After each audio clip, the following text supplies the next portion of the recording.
রাধে রাধে সবাইকে। আমরা সকাল সকাল পৌঁছে গিয়েছিলাম মথুরাতে এসে প্রথমেই দর্শন করেছি শ্রীকৃষ্ণের জন্মভূমি। তারপর সেখান থেকে চলে এসেছিলাম যমুনা নদীর এই ঘাটে। আর এই ঘাট থেকে নৌকা বিহার করার সঙ্গে সঙ্গে কিন্তু অনেকগুলো সুন্দর জায়গা দেখা যায়। তার প্রথমেই ছিল কংসকা কিলা, অর্থাৎ কংসের কিলা।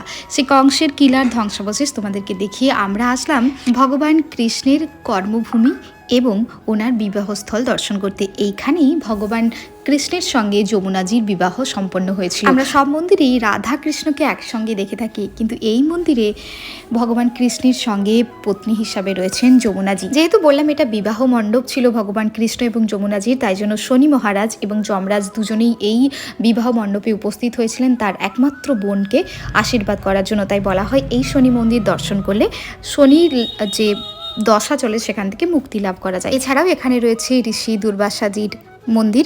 আর কোথায় গেলাম আর কি দেখলাম